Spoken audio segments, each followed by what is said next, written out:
All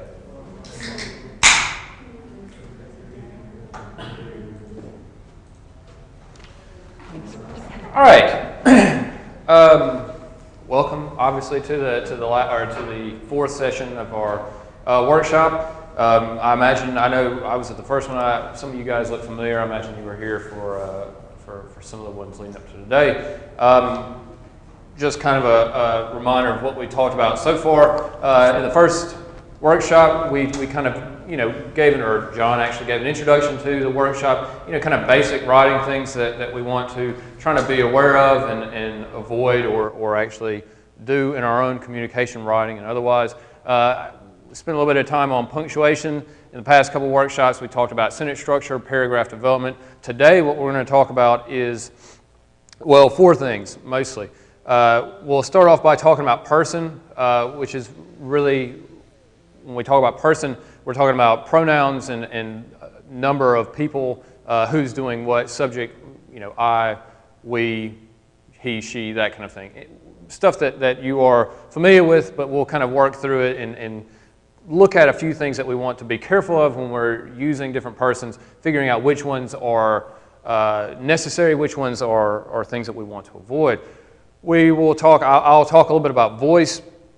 And when we talk about voice, what I'm going to mostly focus on is active and passive voice, and the difference between writing and active voice, the difference between writing an active and passive voice, and when each are useful or necessary. And so we'll talk about when to use active, when to use passive, and so on. Then Mary Kay Blount's going to come up, and she's going to talk a little bit about articles, indefinite, definite, a, and the, these articles that we want to use in front of certain words. Then she'll talk about count and non-count nouns, and how that works in a writing, and how to be careful that we are actually using the right count, non-count nouns, we're using the right articles. And after all of this, we'll have an exercise or two where we'll give you, I think, a few paragraphs, and you'll go through and kind of look for where articles are needed, and kind of work it out that way. And if we've got time, we'll go back over it all together and talk about it. And we've also got a few kind of short exercises built into the slides on all of these. So we'll take a look at all of these things to a certain extent, and then we'll look at, I think it's mostly articles, the worksheet at the end. And so that'll be mostly focused on articles. And I know, given that most, if not all of you are non-native speakers, that articles are usually, in my experience teaching ESL, one of those things that is not always as concrete as I think we would like it to be. And so we'll look at how we deal with that and when we want to use them and which ones we want to use. Okay, and here we've got a quote from Mr. Twain. I'll let you kind of explain the significance of this.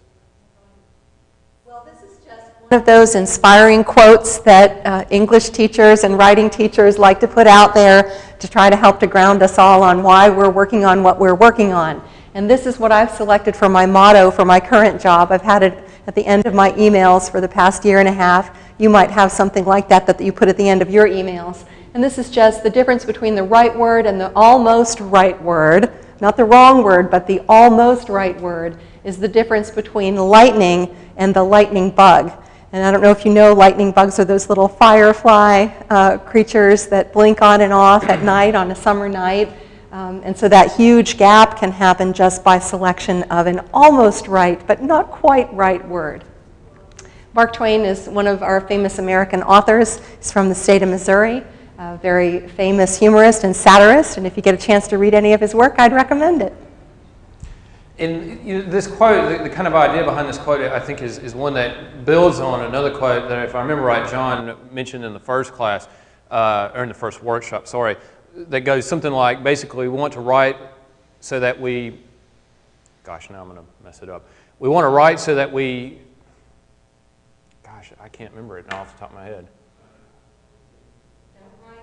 Don't write to be understood, write to be...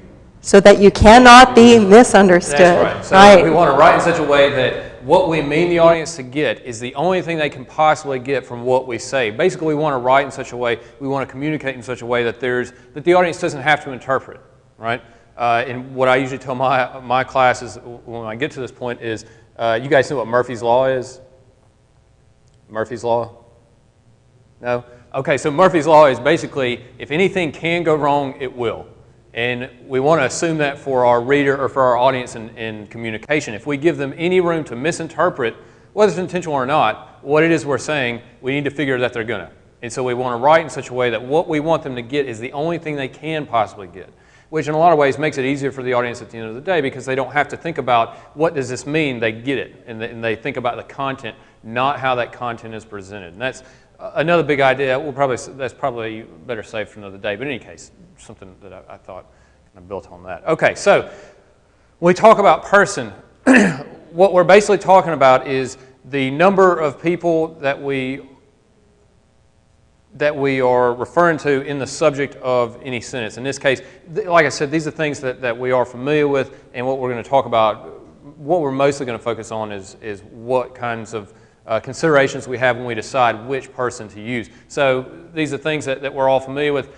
First person singular, I teach the class, versus you teach the class, second person singular, he or she, third person singular, right? So what we're changing here is basically the subject, who is doing what. In this case, I'm doing it. In this case, you, any number of you, or in this case, another person altogether, right? We also have first person, second person, third person, plural, right? So first person, we, second person, same as first person for, second person plural is the same as second person singular, you, and then they for the third person plural. We also can get into third person, he, she, and it, which plural would still be they. We'll stick with he and she for today. But in any case, first person, second person, third person, that's what we want to, when we talk about person, figure out which ones are necessary, which ones we want to, in some cases, avoid, right? So the first idea here is that in technical communication, first person is often not necessary in order to convey what it is we want to convey, in order to emphasize the things that we want to emphasize. So the idea here is that if it's important for us to mention that we did something, that we were a part of this work, or that we carried out some action, we did some experiment, or I did some experiment, if that's important for the audience, if they need to know that we did it, then we can use first person. We can refer to ourselves. In a lot of cases, it's not important, or it's not as important who did what as what got done. And in that case, we want to avoid referring to ourselves. And the idea is that, or the potential problem here is that when we write, it's very easy to get in the habit of referring to ourselves. We're in our own head. We know what we want to say. We were part of it. We're actually physically in the act of writing. And so we sometimes get in the habit of referring to ourselves when it's not always the best, when it's not always necessary, right? We have a lot of kind of poor habits that we get into when we're writing, when we're communicating. And we want to, in this case, we want to, basically the idea is we want to think about, do I need to say that I did this, or that we did this? And if we do, that's fine. Then refer to yourself. If it's more important what got done rather than the fact that we did it, then we want to avoid referring to ourselves, because when we refer to ourselves, it calls attention to that. And if what we want the attention on is what got done, then that's the case where we want to avoid using the first person. Second person is a little easier. We want to avoid second person. Unless we're writing instructions, or unless we're dealing with real informal correspondence, email, to a colleague or something along those lines, we want to avoid second person. Does anybody know why we want to avoid using second person? In this case, first, measure the temperature. We don't actually explicitly say you here. Oh, moving around. We don't actually explicitly write out you, the second person here, but it's the understood you, right? First, you measure the temperature. We can write it out, but we don't always have to. What are the reasons why we avoid second person? When we use second person, what is it doing? What is it literally doing between us and the audience? Say it again. Kind of like a...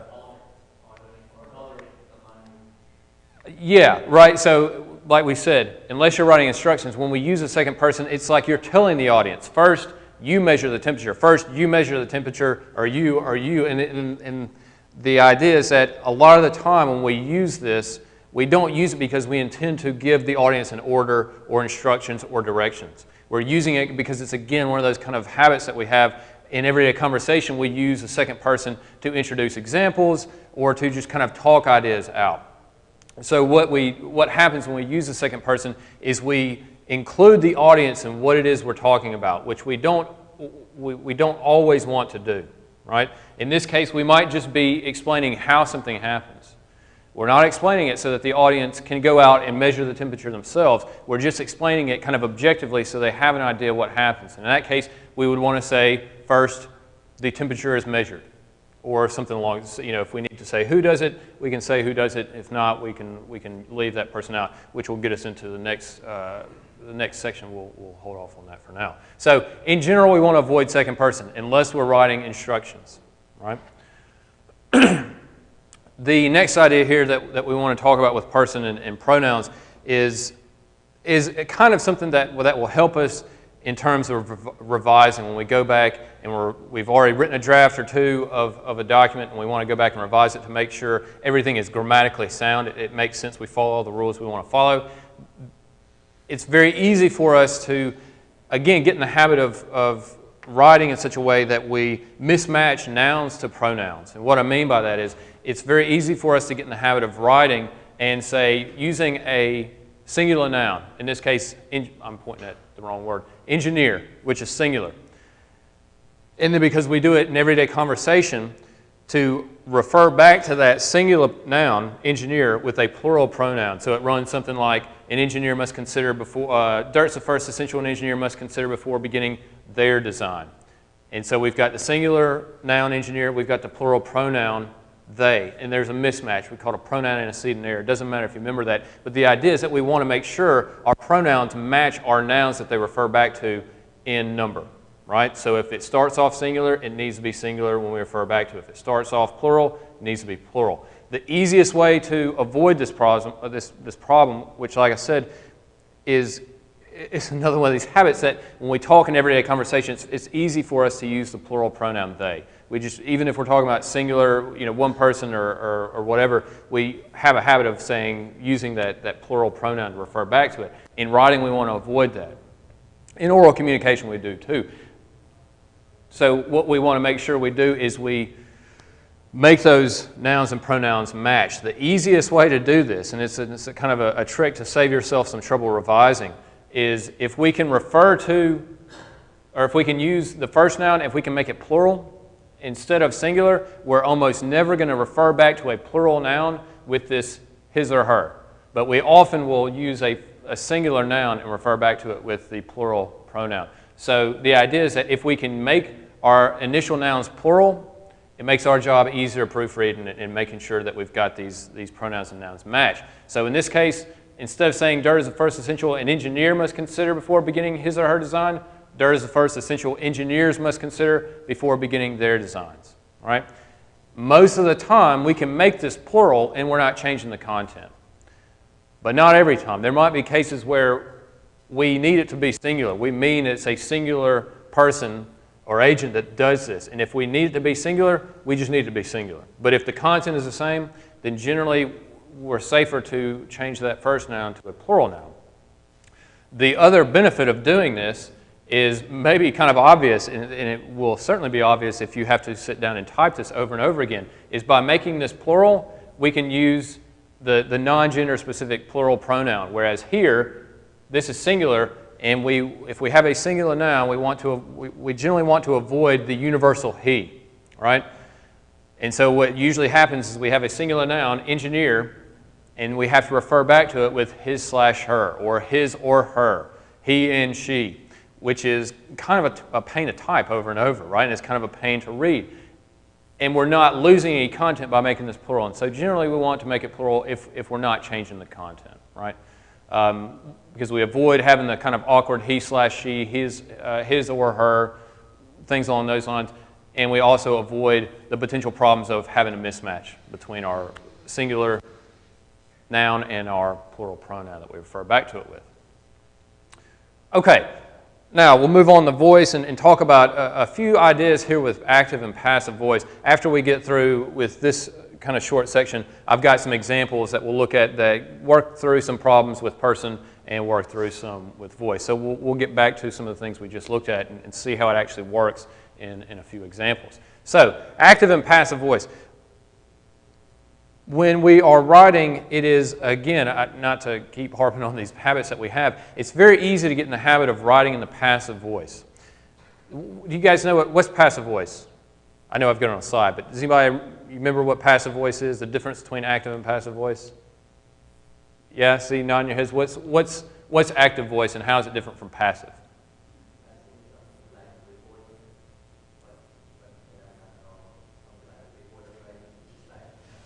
So, yeah, speak up just a little bit for me.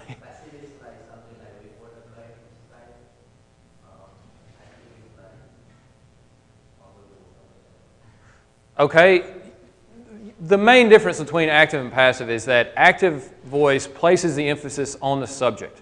So it tells us who does what, whereas passive voice, the subject is acted on, so the emphasis is on what happens, right? And we can see, kind of with these two examples, in the active voice, they measured the temperature. Who measured the temperature in this sentence? They did, right? We see it right here. In the passive voice, we have more emphasis on what got done rather than who did it. And so in this case, the temperature was measured. Who measured it? We don't know because it doesn't tell us, right? And the idea is that there are cases where we want to use active and there are cases when we want to use passive, but they're not always interchangeable. And they don't always serve our writing or communication equally. And so we want to make sure that when we are writing, we think about whether we're writing in active, whether we're writing in passive. So, in general, if we get in the habit of writing in the active voice, kind of by default, our writing is going to be more concise and clear and more informative because it tells us more. It gives us more information, right? Here, the active voice, I decided that he would measure the temperature, right? We know who did what. In this case, I did. In the passive, it was decided that the temperature would be measured by him. We don't know who did the deciding. And so it's more informative, active voice, right? The other idea here is that when we write in the active voice, generally, our writing is more efficient because we use fewer words and we use words that are actually more informative. They do more work, right? So we get more information out of fewer words. In this case, and here's the easy way to kind of see how that happens. In the active example here, what's the verb? There's actually two. What are the two verbs? Decided and measure, right? What does the word decided mean?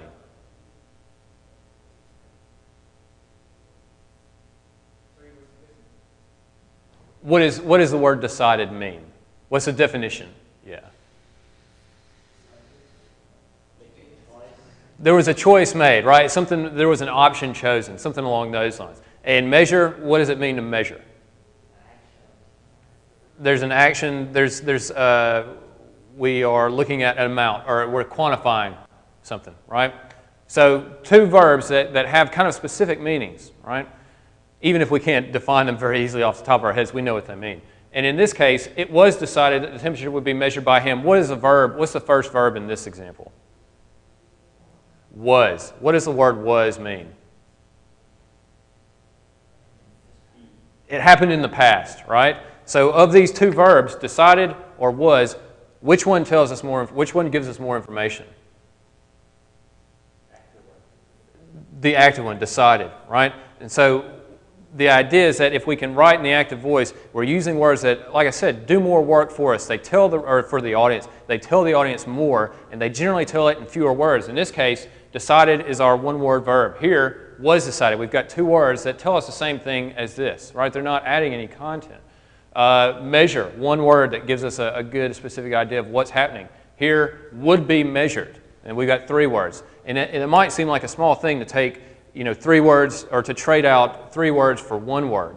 But if we can trade out three words for one word, and we can do it every sentence, every other sentence, or whatever, at the end of a document of any length, we're making, hopefully some substantial cuts. We're making it shorter, right? And our audience, in general, well, as an audience, would you rather read a document that is 3 pages long or 5 pages long if the content is the same?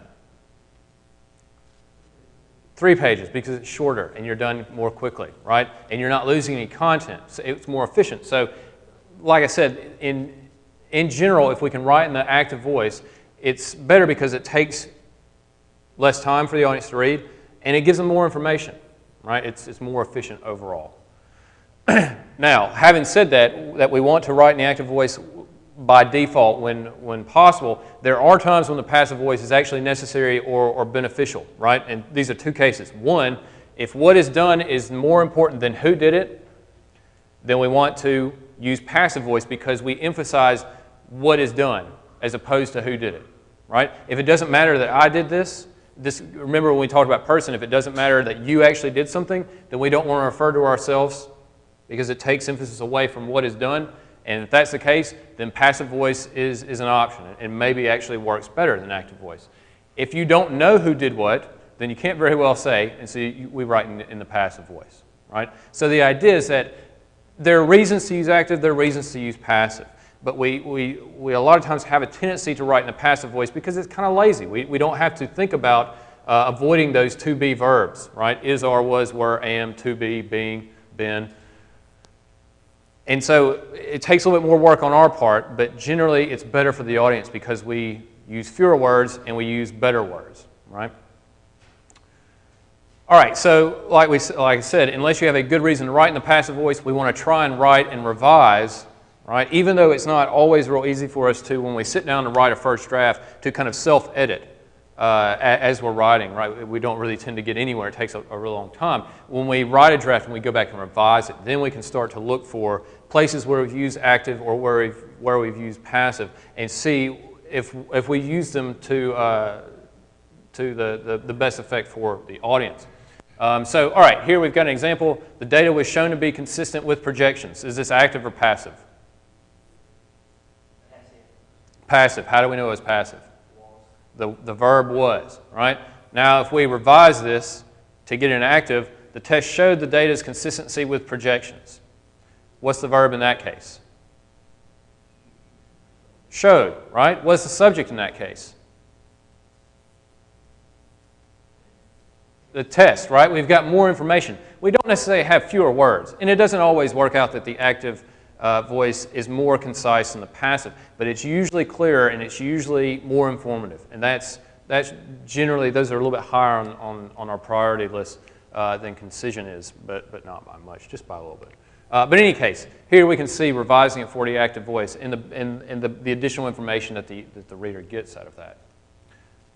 Okay, so what I've got coming up next are just a handful of sentences that have problems with person and a few sentences that have problems with or can be revised to get into the active voice. Before we get to that, does anybody have any questions about person, pronouns, or active and passive voice?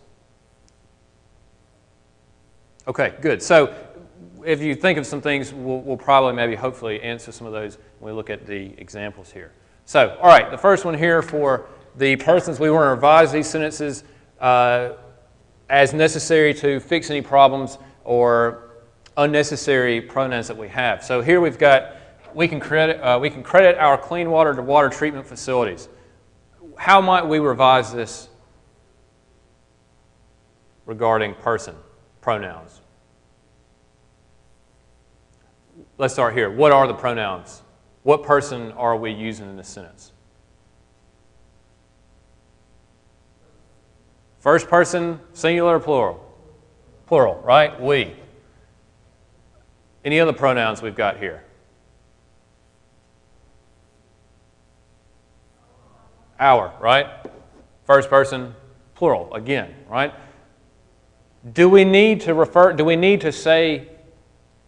use these first person pronouns in this sentence? It's out of context, but we can talk about it in a couple of different ways.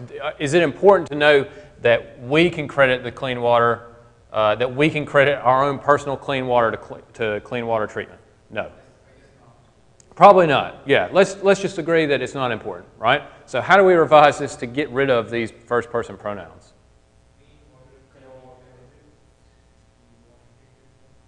Clean water can be credited to water treatment facilities. Does that get us the same basic idea? Do we lose any content with that revision? Nope, we lose some unnecessary words, right, that call attention away from the important stuff in this sentence. right? So, like I said, it's not always real easy to kind of self-edit while you're typing. So we might write a first draft, and it might come out this way. Because we're in our own head, we tend to think we're all very important. We refer to ourselves when we write, but when we go back and revise, we can see that in this case, we don't need to refer to ourselves into our personal clean water. What we really mean to say is that clean water in general is a result of water treatment facilities. And so we can get rid of that, and we don't have to lose any content, right? Let's move on to the next one. All right, what about this one? In general, experts in certain areas construct Bayesian networks based on their knowledge and experiences. What's the pronoun, noun, pronouns or nouns in this sentence? Experts, right, is our noun. And then there is our pronoun, right? Do we have any problems? Do we need to do anything to this to get it where we want it to be? Is expert singular or plural? Plural, right? They're singular or plural? Plural. So good. We've got a match, right? We don't have to worry about revising to make sure that these agree in number. So that's good. Do we need to refer to the experts and their knowledge in this case? Yeah, it seems fairly important, right? So in this case, we don't really have to do anything to revise it. This is a case where we're using the right nouns, pronouns, because they're part of the important content, right? That if we try and get rid of those, we're losing something in this sentence, right? You guys all still with me? Okay. All right. A couple more. An engineer can use their program to model various parts. Problems here. All right. Our noun engineer is singular or plural? Singular. And then our pronoun there is plural, right? How do we fix this? Right? We can fix it two ways, right? We can either keep engineer singular and use the singular pronouns to refer back to it, which is right, or we can make engineers plural and then we keep there, right? Like we said, if it doesn't matter that if there's no difference in saying engineers plural or engineer singular, generally we want to make it plural because then we don't have to worry about typing that out over and over and over again and forgetting to and goofing up on that, right? Sure. The real value of what Ed's saying is if you had that sentence in a paragraph and a string of other sentences, you might put singular engineer is her and think it was fine. But then if you end up doing that and that sentence and one after that and one after that, then you realize this is really, and especially like we talked about before, if you read it out loud and you hear yourself say his, her, his/her, you'll realize that this is too distracting. So Yeah. That's why plural is really the best choice. Right, it's kind of one of these things that builds up, right? It might not seem like a big deal isolated, but when we're having to do his, her, he, and she over and over and over again, then again, I keep saying it's a pain to type, and that will be more clear in that case. But it's also not necessarily a whole lot of fun to read over and over again, right? All right, and the last one here, engineers then must use the total station to find his or her occupying points. What's the problems here, or problem here? We've got his, her, right here. This is a case that rarely happens because we kind of are in more of the habit of making this mistake. Here we've got plural noun, and then we refer back to it with the singular pronoun. So we'll probably switch or change it like we did the last one and say there, right? Easy enough.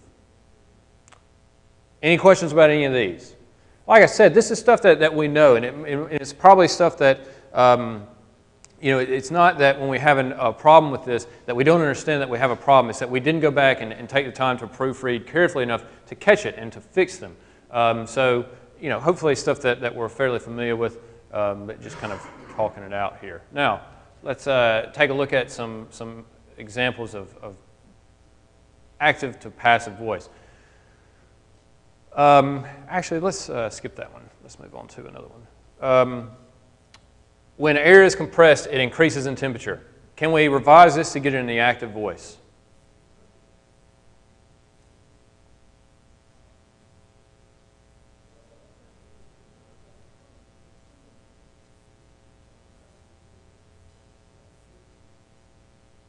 Maybe so. An example, somebody off the top of your head, how do we move this into the active voice?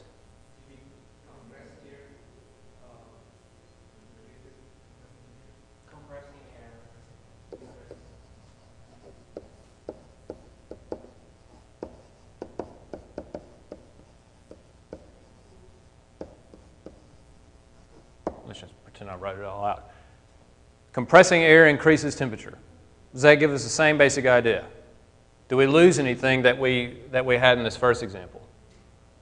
Well, we have lost something. We've lost words that didn't do a whole lot of work for us, and that's good, right? So even though that might seem like a small thing to take a sentence that's 8 words and revise it to where it's only 4 words, we've cut that sentence in half. And if we can go through and look at our writing and see when we've used passive voice, not for a good reason, just because it's just how we wrote it, and we can revise that to active voice in such a way that we cut down on words, that we make it more concise.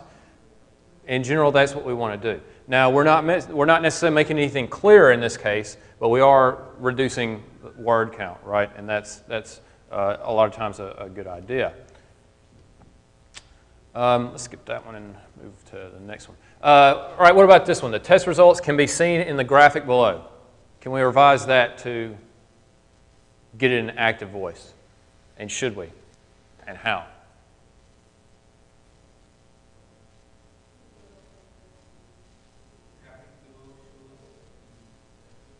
All right.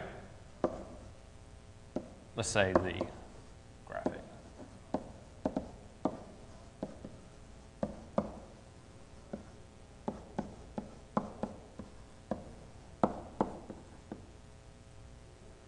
Same basic idea. Do we lose any content with that revision? Not really, but we have lost unnecessary words, right? So again, like I said, in these two examples kind of focus on making our writing more concise, but a lot of times when we revise for the active voice, we are adding more information. Like I said, we're using words that do more work for us, that make our writing more efficient, make it clearer and shorter for the audience. Let's see. We'll skip that. That's probably 2 good examples. All right, so now Mary Kay Blount is going to come up and talk about articles and non-count and count nouns.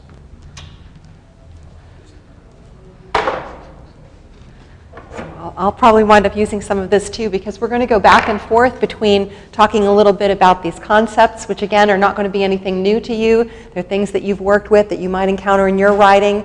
In a general sense, does anyone in here find that you have to revise for the use of articles in your writing? I see some nodding. So if able to answer that question, you have a definition for articles. What are articles? Maybe you won't be able to define them exactly, but can you name a couple of articles that are used in English? The, and, depending upon whether the next word begins with a consonant or a vowel, right? So in English, we use only these 2 articles and then the 2 forms of and, depending upon the word that follows, right? But essentially, in terms of defining, I'm going to go down here, an article is an adjective. And an adjective is a word that describes a noun. So we have lots of adjectives that are highly descriptive, that express the senses and the ways that nouns can be perceived by the senses. So and the are a different kind of adjective. They describe a noun, but they don't tell us a lot about our sensory perceptions. They tell us about what kind of noun that is, whether it is specific or non-specific. And so going from there, we have the as a definite article. It's pointing toward a specific noun. We have a or an, which is an indefinite article. It's pointing toward a non-specific noun, right?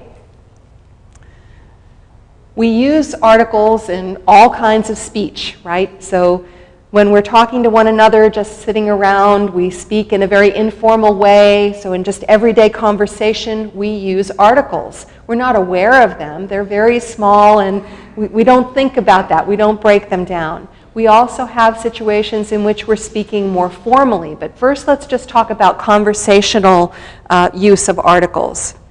So here's an example of indefinite article usage, which again is a or an. It's going to indicate that there's only one, that the plurality is only a single item, a single noun. It's not plural, but that it is not specific. It's not a specific version of that noun. And so here are some examples. This is a conversational example from my own life, from this past weekend when my husband celebrated his 51st birthday. So yesterday I baked a birthday cake for my husband. He prefers an unfrosted cake, so I didn't make any icing. So it's real, a simple flow there, and yet it can be something that's confusing if you're not familiar with using those articles in English. So for a definite article, what again is our definite article? It is the. So that's going to point toward, again, only one. In each case, we're talking about only one. It's a singular noun following, but it's a specific noun that's following the article the. So here's another little sentence that just relates to this past weekend. When my husband came back from fishing with our daughter, he noticed that some of the cake was missing. What happened to the cake, he asked. So what's the difference between the non-specific cake that I baked for my husband and the cake that he comes home and asks about? How does it shift from being non-specific to specific? I think that's really what winds up causing problems when you're writing, to think about it. So can you answer that for me at all? Why is this non-specific in the first sentence? You can make all different kinds of cake. That's right. This is a specific kind, and it could be any kind of cake, right? And how about here with an unfrosted cake? Just a little bit of limitation in one category. Still Well, that's right. We're categorizing it by these adjectives. Unfrosted and birthday is specifying the type, right? But it's not yet a specific cake. He always prefers an unfrosted cake. Every cake he ever likes is an unfrosted cake. It's a general category of cake that he likes better, right? And I was baking a birthday cake for my husband. I wasn't thinking about the specific one I was going to bake, but a cake, because every year I make him a cake. It belongs to a general category. But in the second sentence, why does it become specific?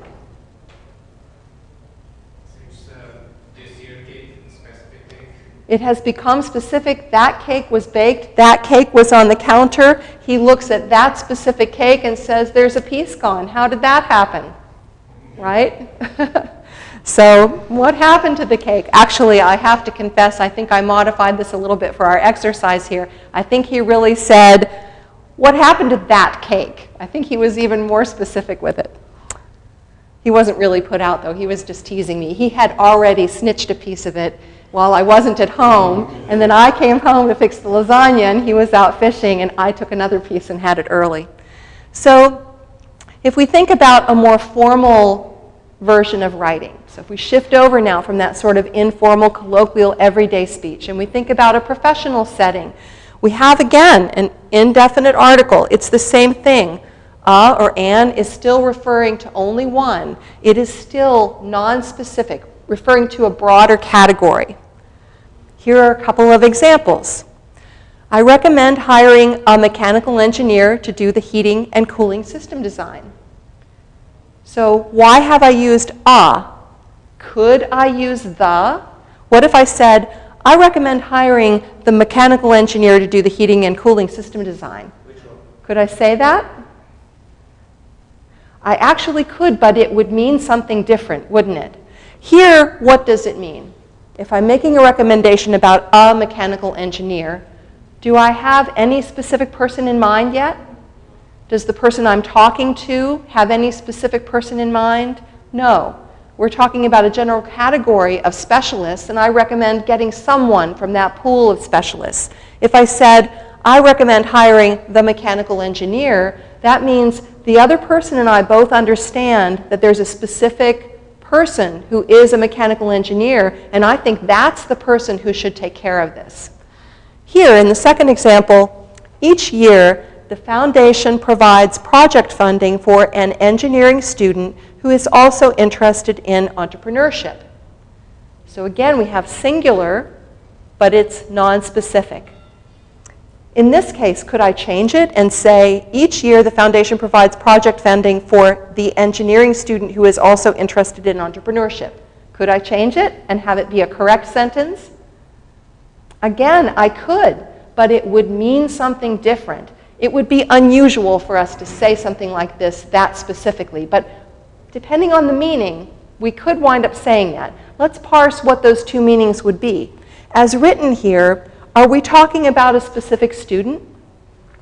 No. Again, it's a broad category of engineering students who are interested in entrepreneurship. So the foundation is providing funding for somebody within that whole pool of people, all the people who fit that category. Each year, the foundation provides project funding for the engineering student who is also interested in entrepreneurship. That would imply that every year there's only one engineering student who's interested in entrepreneurship. So do you think that's ever likely to be true? Probably not. So we probably wouldn't cast it that way. So again, keeping with more professional, a little bit slightly more formal diction, let's look at definite article. Again, is the. Only one. Not specific. Oh, I'm sorry, is specific. I have a mistake on my slide. So let's pretend that this says, here, let's use the pen. Oh, I could have done it with my finger. See, I'm learning about this technology as we go. The bridge design was catastrophically flawed. Are we talking about a category of bridges or structures, or are we talking about something specific? One particular bridge design, just that one, was catastrophically flawed.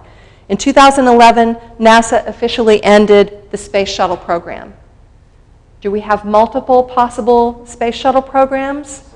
It's only one, right? One that was ended. Okay, so now we're going to shift over to talking about count and non-count nouns, and after that we have some exercises to do, activities where we can practice both of these concepts. So with count and non-count nouns, I'm afraid I'm only an English speaker, but from what I've heard from people who have other home languages, this is a difficult concept of English language acquisition, to think about nouns that can be counted and nouns that are not counted. So for me, it's a perfectly natural thing to select. It's hard to parse why we do it. So let's see what we can do and see how well we can do that. So what do we mean by those count or non-count when talking about nouns? Count generally means that a noun can be stated in either a plural or a singular form. A non-count noun is one that usually only has a singular form, and yet it is expressing a concept that is treated as a singular, but it may have many things within it, or it may have volume. It's not as simple as a single item. It is not a single item. It is an entity of a kind. So let's look at some examples here. Countable nouns can be thought about as individual items. Obviously, we can count them. If we have several markers up here, we have 4 markers. We can count each one. So here's a countable noun, students, classes, and reports. We can count all of these things. Non-count nouns are not thought about as individual items. And they're not thought about as groups of individual items either. It's a little bit different from that. Non-count nouns can fall into categories of things that are too small to count, or they can be activities or conditions.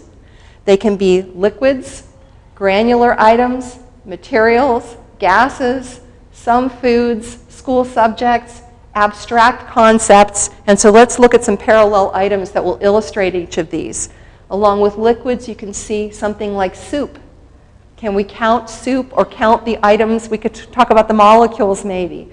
But soup itself is treated as if it's a singular entity. We talk about soup that way. Sugar is something that has small granules, so we think about it as something that is one single entity. Latex and carbon are materials that engineers work with, right? This is not something that can be counted. Steam is a gas. Some foods, such as flour, school subjects, the example I have here is algebra. And then as an abstraction, I have the example of honor. But can you think of some other abstractions that would be treated as non-count nouns? Respect, yes. Truth, beauty, justice. I mean, a lot of wonderful words, right, that go in the non-count category. So we have some other examples here, things like advice, weather, help, traffic, hair, noise, work, fun, and grammar. So all of these things are really non-count. Non-count can seem like it's a big pain in the neck, but it has a lot of words in the category that are really fun to think about. So let's look at some sentences, and let's work together on this and fill in the blank with the correct article. We're going to shift back over to some exercises dealing with articles, and then we'll do some exercises dealing with count and non-count nouns. So we have a number of options here. We can either fill in the blank with a, an, or the, or we can leave it as is, say that there is no article required. And we'll just do these together. You don't have to do them on paper. So with this first sentence, he needs to take blank advanced class to fulfill his degree requirements. What would you select to put in there? You said, say it a little louder. An. You would say an. Tell me why you would say an. Because it was class, not the classes. So a singular, one class you're saying, so you're matching it to be singular. But the would also be singular, wouldn't it? And a would be singular. So why did you choose an? Because it was advanced.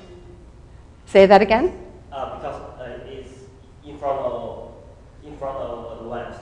In front of advanced. Yes. So you're interpreting advanced to be non-specific, that some advanced class, but not a specific advanced class, right? Yes. If you use an, you're saying there's a whole category of classes out there called advanced classes. And this particular student needs to take one of those. But I'm not telling you which one. I'm just telling you you have to take some one of them, an. We also use an instead of a because why? We have a word that begins with a vowel afterwards, right? So we start with an. Now, I think somebody else might have said the. Did anybody say, let me use the to fill this? He needs to take the advanced class to fulfill his degree requirement. I see you nodding. Yes, ma'am, you? If you use a specific class, then I think we should use that. That's right. Now, supposing someone is looking at this student's schedule and says, oh, there's a specific class that is missing, and without that specific class, the student is not going to be able to get his degree. In that case, we would use the specific article. So that's right. Very good. So here's another one. You can tell I have a little bit of food and sweets on the mind here. Did you take blank last cupcake? I hear everyone saying the, right? So why? Why is it the or the? Did you take the last cupcake? Why isn't it did you take an last or a last? It's very specific, right? There's only one. If it's last, there's only one, right? And it's specific. Okay. A few more examples here. When we left last night, a, an, or the stranger was loitering near our car. This gentleman in the middle back here. It would be a. When we left last night, a stranger was loitering near our car. So I think that that's probably the most common solution. But could you say the stranger was loitering near our car? What would it mean if you said the? Right. There's a person around that none of us knows who is a stranger, but we've seen that stranger before. So we know what specific stranger is being discussed. So that's good. Good. How about please put blank dishes away when they are dry?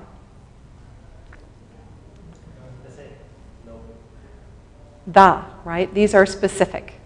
This is also plural, so that's a little bit various from what I've been talking about.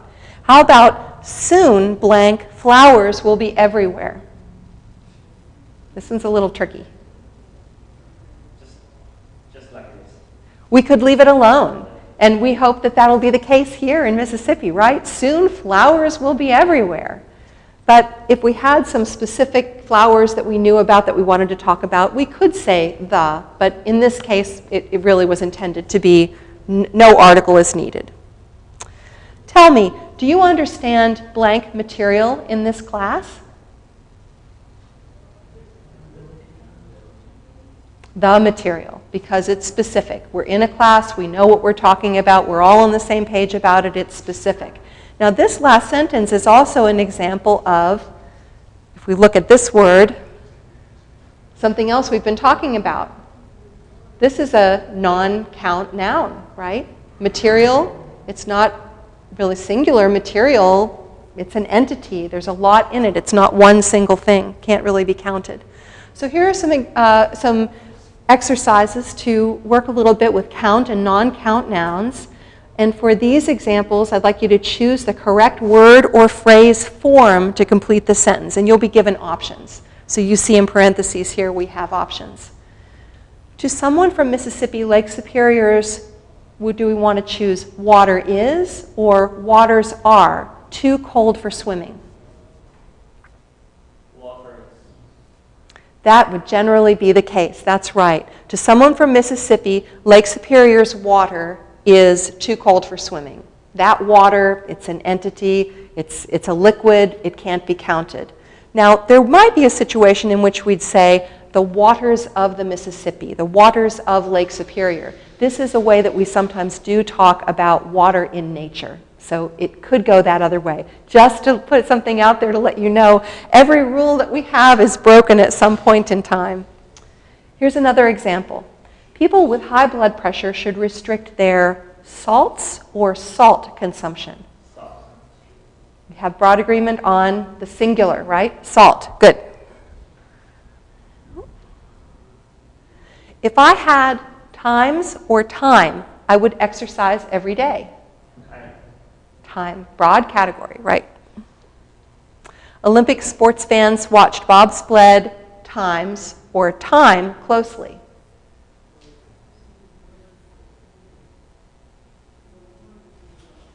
Did you hear any of this kind of language used when the Olympics were going on recently? So what do you think it would be, gentlemen in the back, sir? It would be times. It would be plural. So why is it different in that case from the situation above? Can you state why you would choose the times plural rather than... I just thought it's a verb. I thought it's a verb and in the singular form it should be times. In the singular form, it wouldn't be times? Would be time. I mean, I thought time as a verb, like an action. Well, we're using it as a noun here, but we could use it as a verb, and as a verb, as a present tense verb, we would say the Olympics official times the bobsled races. We could use it as a verb there. But here we're deciding about which noun form it will be. And here we can count the times because we're talking about some specific athletes or some specific groups of athletes. And we can say we had times for 12 teams. I don't know how many teams were in the bobsled races. Or we had times for 6 teams. So we can count them. But in the first example up here, if I had time, I'm talking about all the time in the world, my time, your time, something that we really can't count and quantify in the same way. Good. We are cut from the same cloth or cloths. Now you want to make it plural, but actually, and this is an idiom. This is a difficult one because it's a phrase that may or may not be something that you would use in your home language. But this means we are cut from the same cloth. It means we are the same. we have the same spirit, we have the same ideas, we have the same sorts of things that make a difference to us. The way we like to do things is the same. We are cut from the same cloth. It's an idiom. Despite the ongoing unseasonably cold weather, there has been no accumulation of snow or snows in Mississippi this winter.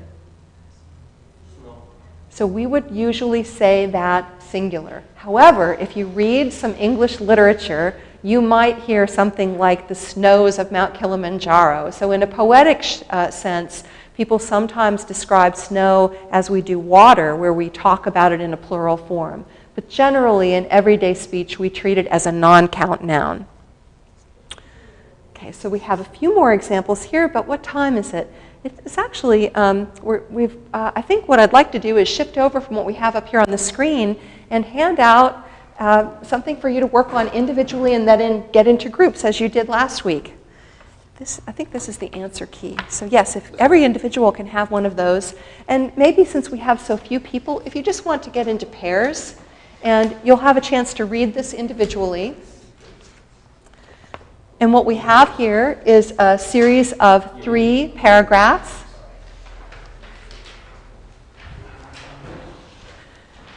And so if you just work paragraph by paragraph,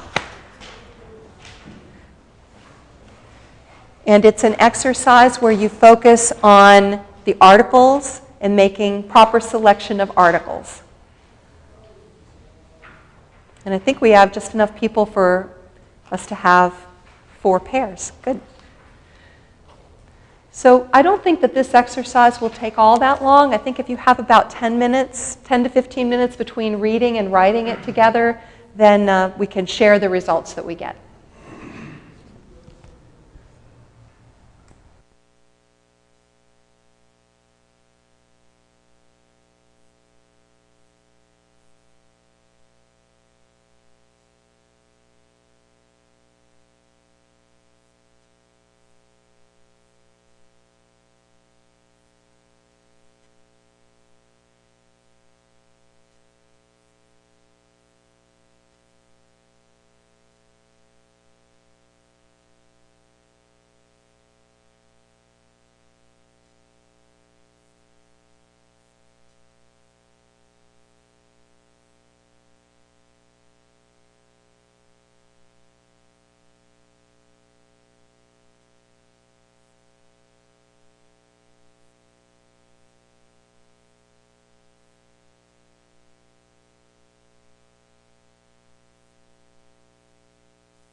I don't know if they'll use that in the recording or not. But let's go through the paragraphs and let's look first at the first sentence.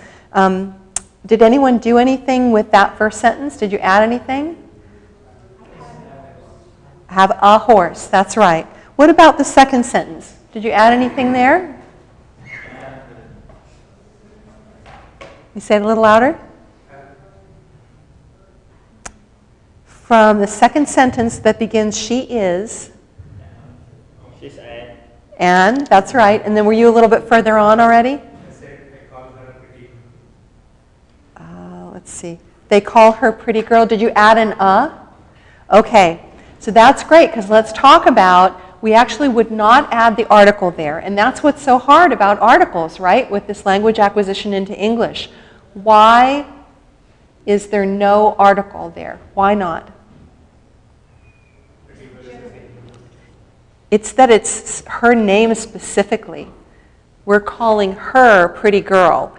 And it's capital letters, so we know that that's the name of the horse. Like, you can call me Mary Kay, but you wouldn't call me a Mary Kay, right? One of the many Mary Kays that are out there. I suppose you could. You could say, we have a teacher who's a Mary Kay.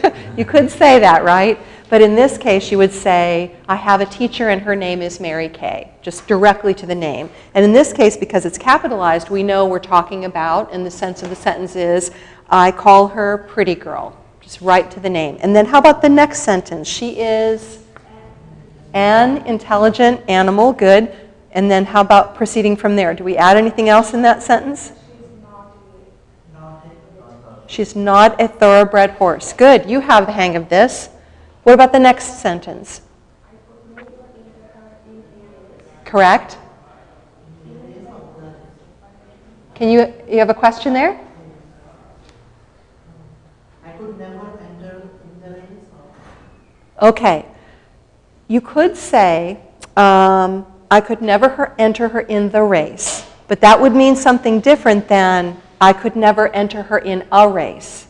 If we say, I could never enter her in a race, what do we mean? Not any race.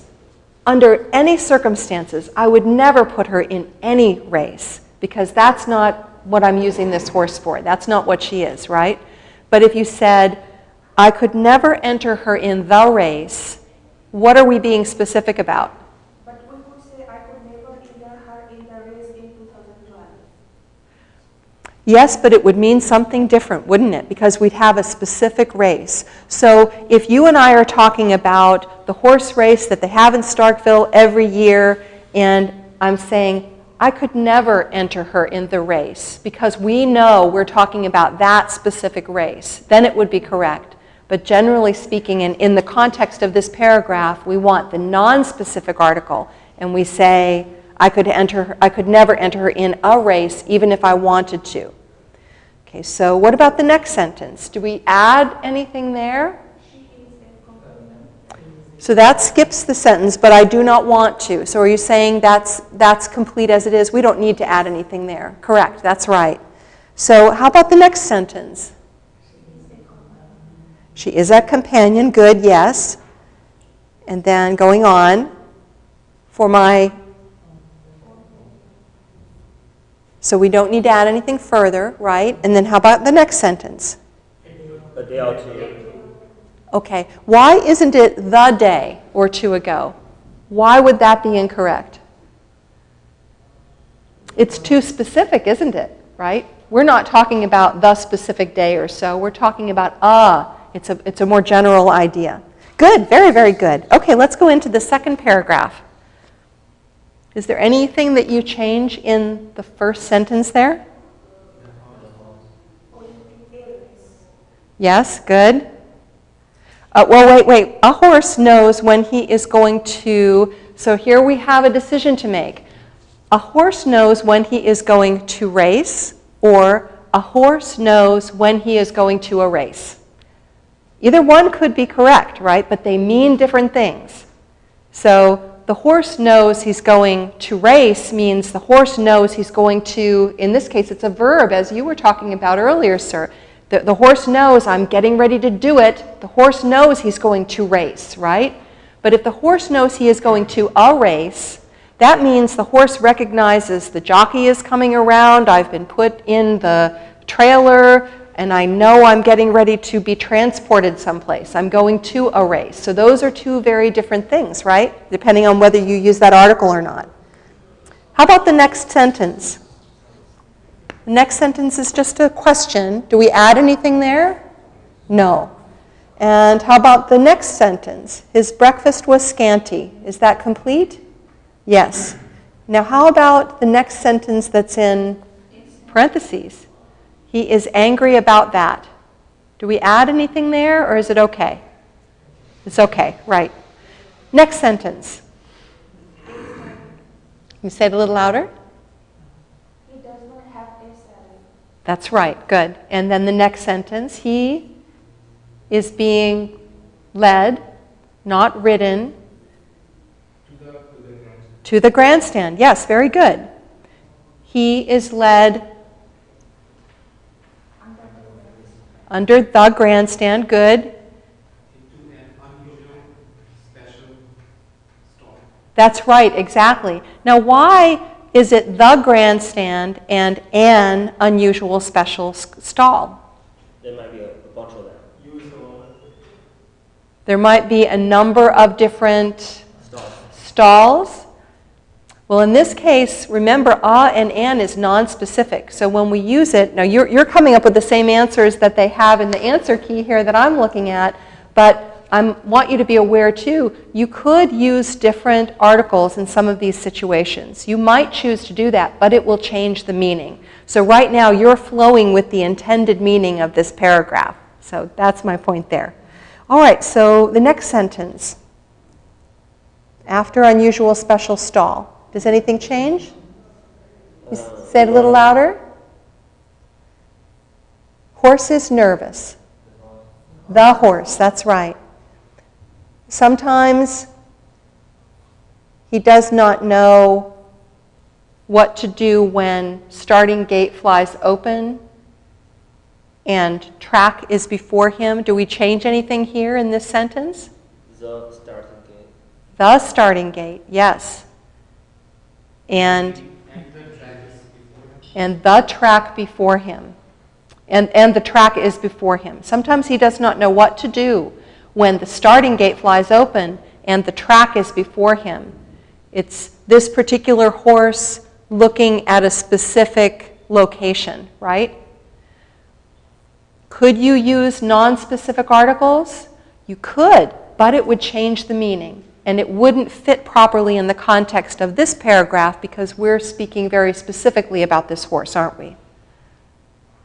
If he does not begin to run instantly, other horses are already ahead of him. Any changes? No, that's fine. During race, when he sees another horse just ahead of him, he will try to pass him. Do we change anything in that sentence?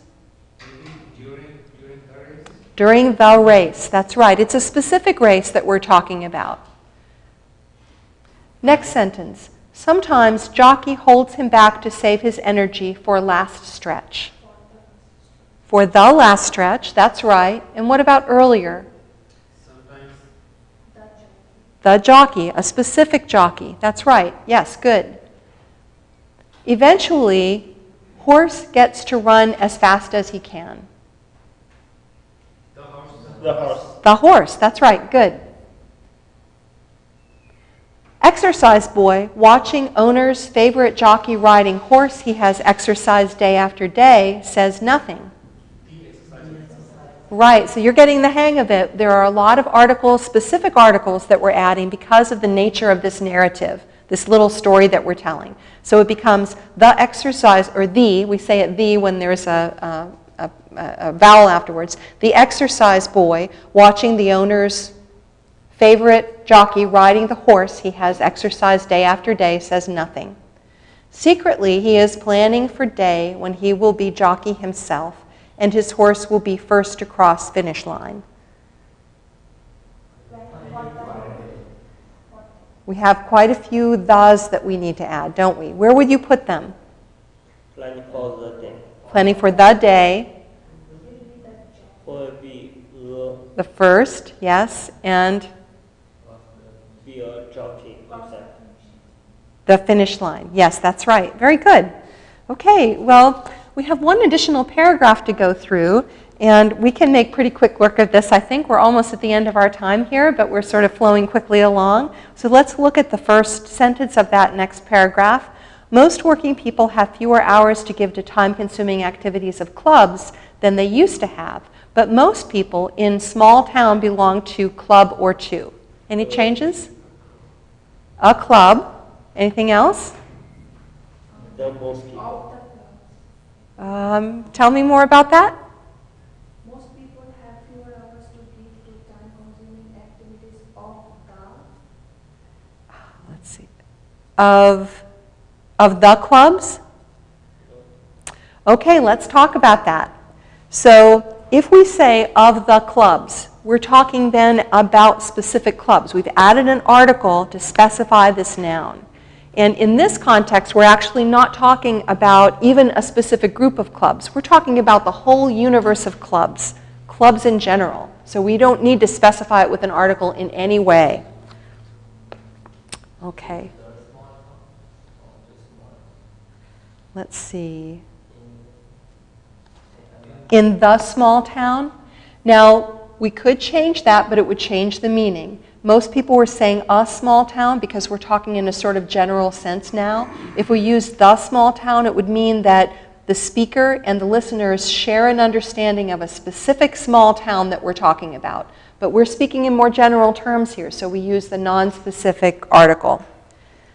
So the next sentence, one of clubs is likely to be, yes, one of the clubs is likely to be good, a social and benevolent organization such as Rotary or Elks. Such as The Rotary or Elks, yes, good. Business people are likely to belong either to, and I'm sorry, I'm hesitating there because I'm cueing you in, to Kiwanis Club or Lions. We would use the. Now, sometimes we'll talk about things in a very general sense and we'll drop the articles. But in this case, we're using the articles, so we're going to use them consistently and talk about them as specific club names. Such, yes? the outcomes with both the line as well, or just one? Yeah, just 1 day or 2 days. The Kiwanis Club or Lois. I'm afraid I'm not understanding the question. Can you ask it again? We need to say the Kiwanis Club or the Lions or just one? You know, that's an excellent question because in the cue here, they have it both ways. They have it inconsistent in the cue, or in the solution. In the sentence above, if you notice, we have such as the Rotary or Elks. And I think we were talking about saying the Rotary or the Elks. So you really could say it either way because we're implying that more specifying modifier by its use applied to the first of those, that sort of compound object to the sentence. But in the solution here, they've put the article for also to either the Kiwanis Club or the Lions. So I think it's because they've added in either there, which makes it into two separate instead of a compound subject to the sentence, that they are adding in the for Lions as well. So I think that's a little bit more proper. So the next sentence, such business people's organizations may meet as often as once a week in one of private dining rooms of town's leading hotels for lunch. Anything to add there? One of the private dining rooms, yes. Anything else? The town's leading hotels for lunch. Good. And then our final sentence here. They have good lunch, hear good program, and continue their fundraising program for worthy organizations such as local hospital. What should we add anything in here?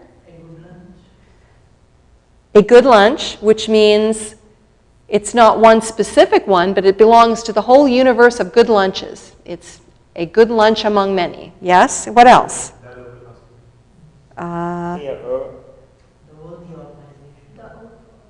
Okay, so I hear all of those. A good program, a worthy organization, and a local hospital. So that's nice that we're keeping it all specific there. So we're keeping it parallel too, which means we're not jumping around between specific and non-specific. Once we've begun with one attitude toward that sentence, we're remaining consistent. So we're just about at time. You've done an excellent job. I hope that this has been helpful to you. You may note that on the handout for the exercise that you did today, this was taken from the online writing lab at Purdue's website, OWL, and they allow people to use their materials totally free of charge. They ask only that they get credit for having provided them. There are a number of different places you can go on the OWL to do additional exercises like this. And then, of course, we have some references from our sources. And we have another workshop coming up on March 18th. We have materials that will be available online. And we thank you very much for coming.